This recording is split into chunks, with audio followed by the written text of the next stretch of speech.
Tomorrow Pictures. The story is in the telling.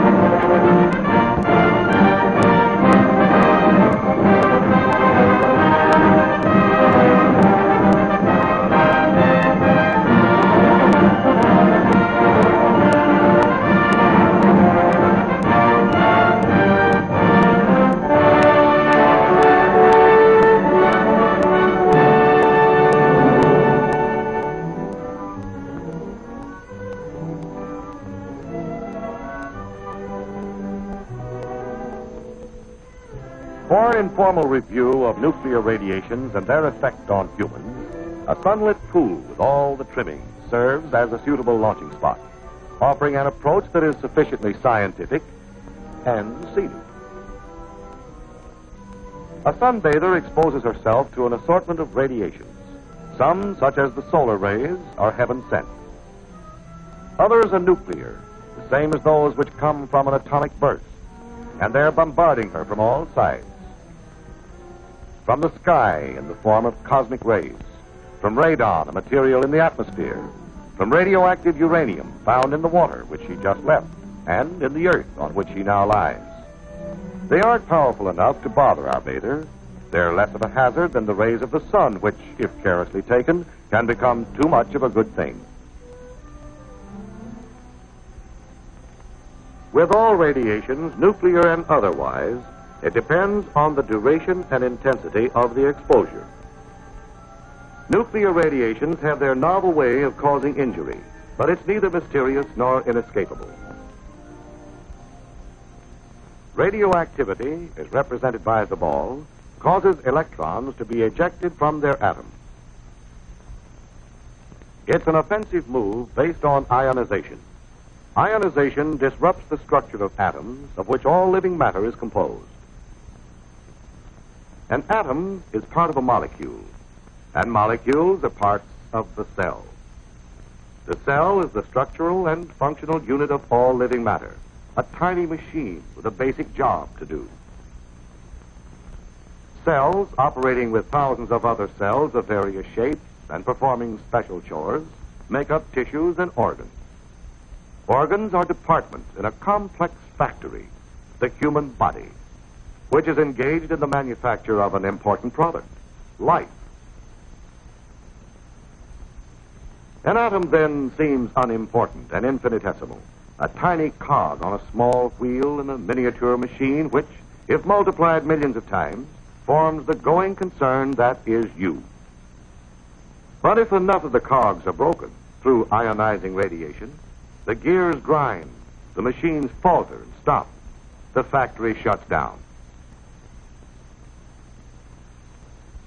Each of the four kinds of missiles discharged by radioactive substances has its own ballistic behavior. To observe them attacking the body, they must be symbolized far out of proportion, magnified millions of times. Gamma rays are the most penetrating, but the least ionizing. Not so penetrating, but more ionizing, are neutrons, which are not rays, but particles. Neutrons and gamma rays are external dangers, able to shoot into the human body easily. Alpha particles cannot penetrate the skin.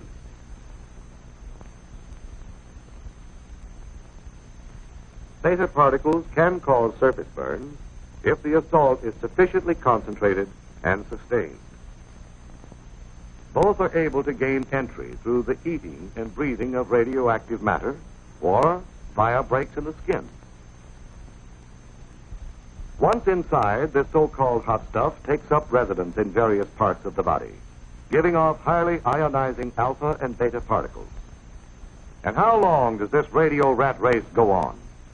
The body will succeed in casting off some of this material, but it is a long, slow process. There's no effective method for dislodging the stuff.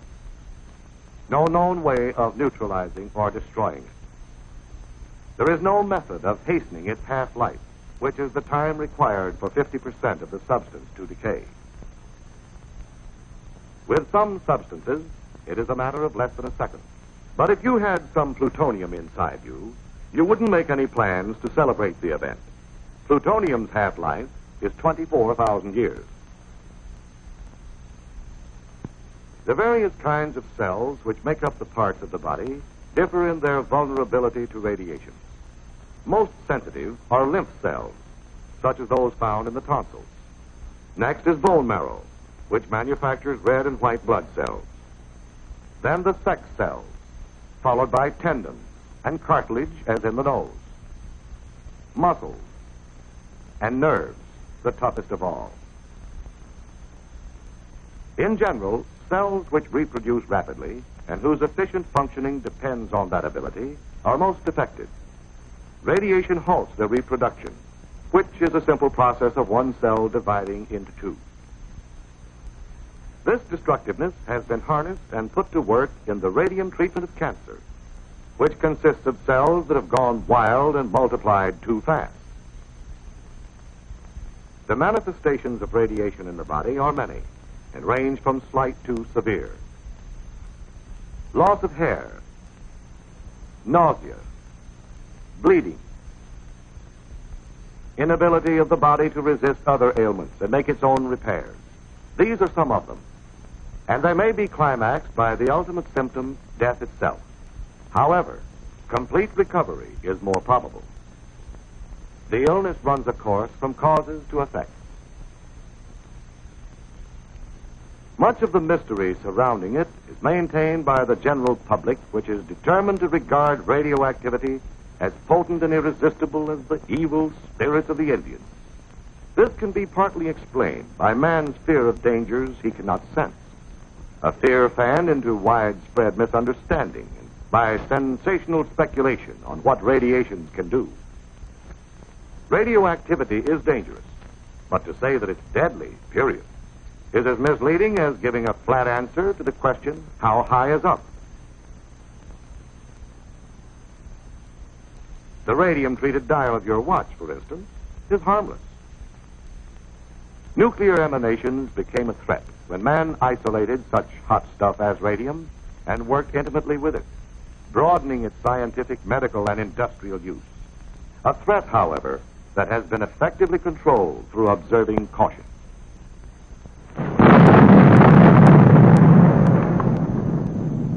Not even the atomic bomb burst, man's boldest venture in releasing atomic power, is the DDT of humanity from which there is no escape. For it has its known limits, calling for preventive measures as clear-cut as those doctors lay down in telling people how to ward off infectious diseases.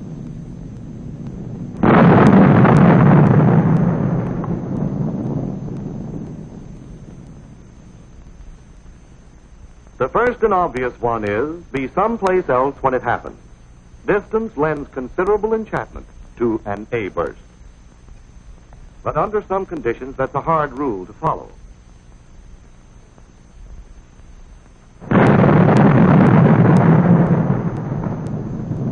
Atomic warfare, for instance, might allow little choice in the matter. So if you can't stay away from it, you must stay with it, as safely as possible and properly protected. Proper protection is based on what we know about the penetration of gamma rays and neutrons. The ability of a shielding material to stop them is expressed in half thickness, the thickness necessary to reduce the radiation's intensity 1/2. In dealing with gamma rays, the half thickness of a very dense material like steel is 1 inch. That of concrete, less dense, is 3 inches, while 12 inches of wood, which is quite porous, is required. Against neutrons, the density of a material is not so important as its ability to slow down and capture the particles. Concrete, earth, and water furnish good shielding. The best shelters, then, against the gamma and neutron bombardment released by an atomic explosion are strong, reinforced structures.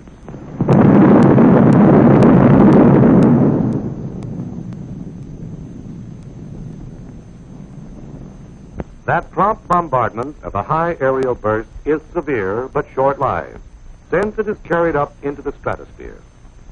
It's safe to go into the area under the explosion about 2 minutes after it occurs.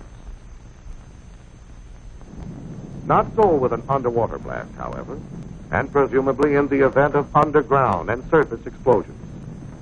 The area is contaminated with radioactive material which gives off alpha and beta particles and gamma rays.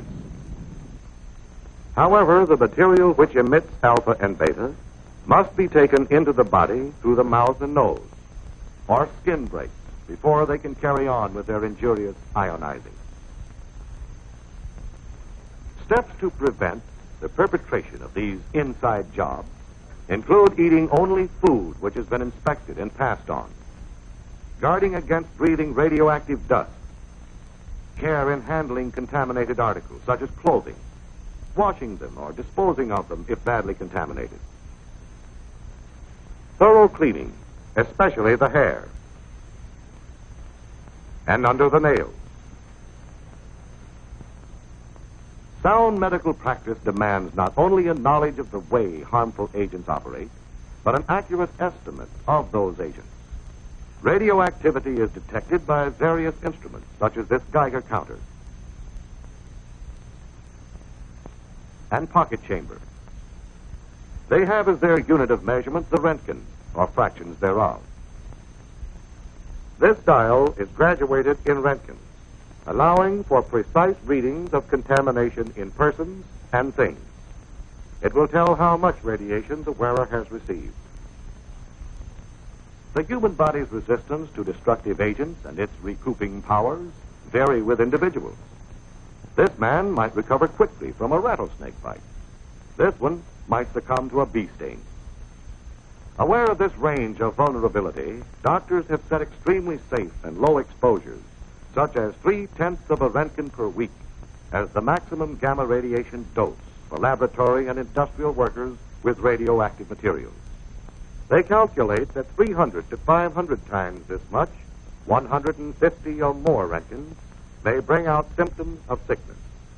The median lethal dose, which is the amount necessary to kill half the persons exposed, is placed by most medical authorities at around 450 Röntgens, received by the victim's entire body and within a short period of time.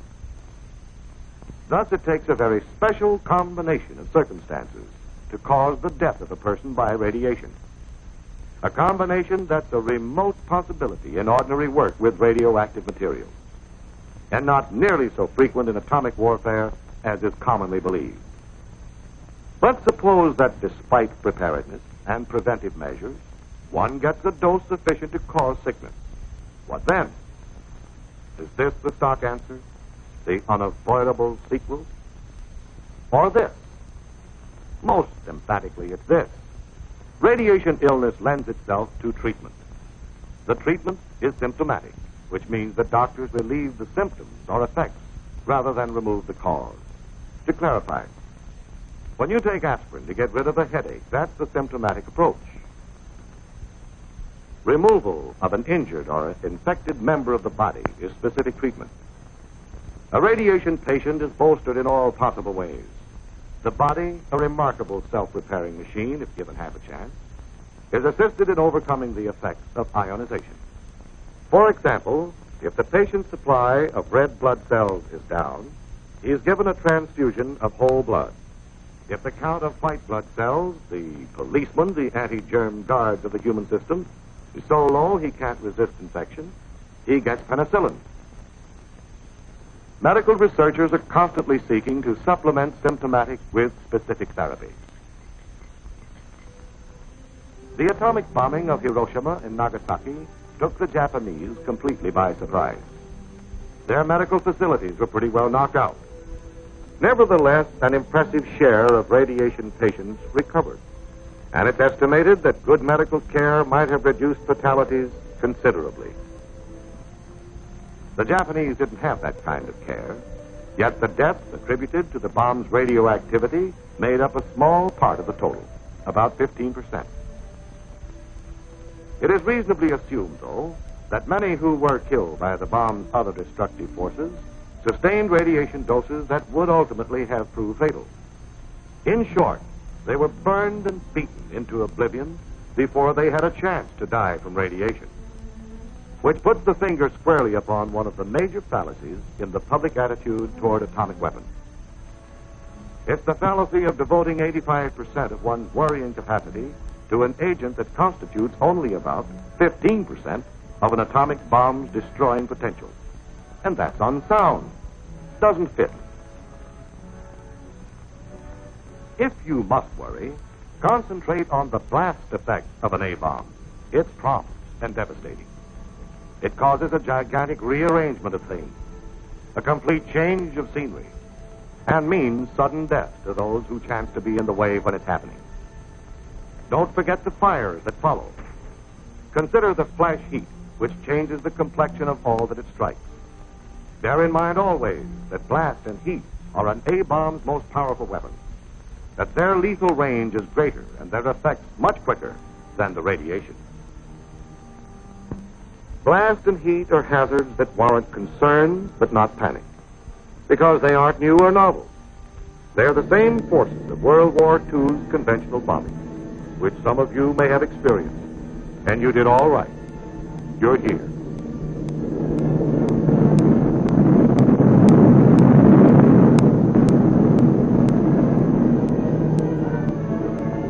As food for thought, the possibility of atomic warfare and its relation to your well-being is understandably on your mental diet.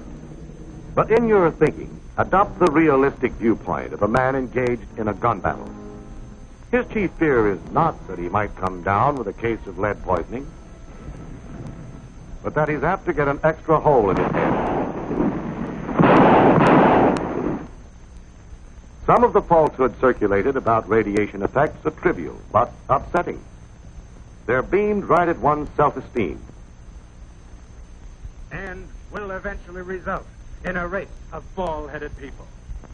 Just imagine it. Imagine yourself with no hair. They'll call you old skinhead, old chrome dome. And that's not all radioactivity will do. It will... Enough exposure to radiation will cause loss of hair.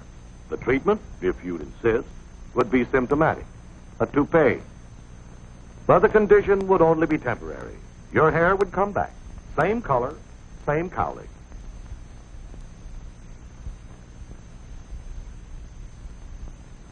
A fear that is grossly built up in popular print is that radiation will cause impotence, which is the mechanical inability of a man to fulfill his sexual role.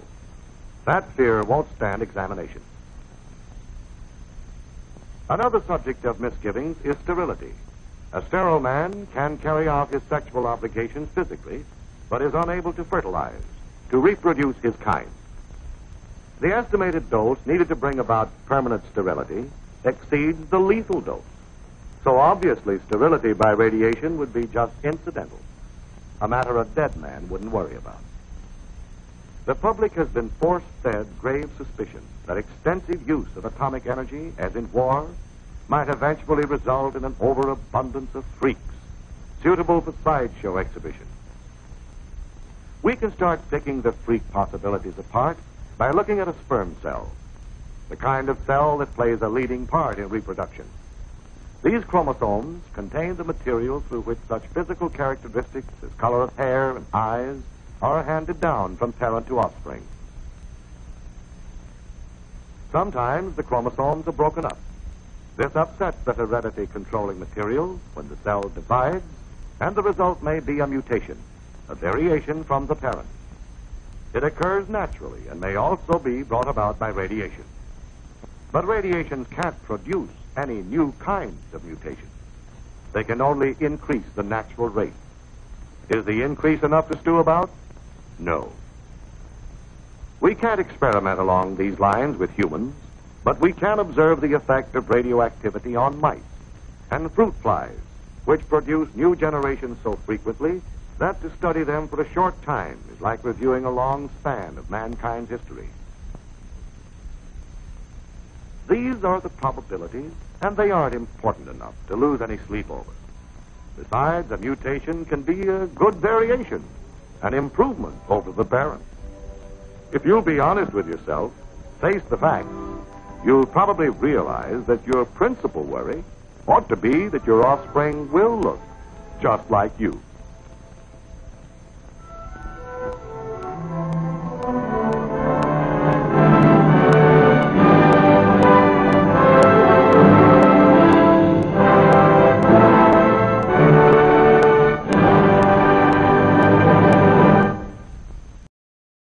This is Tomorrowpictures.TV.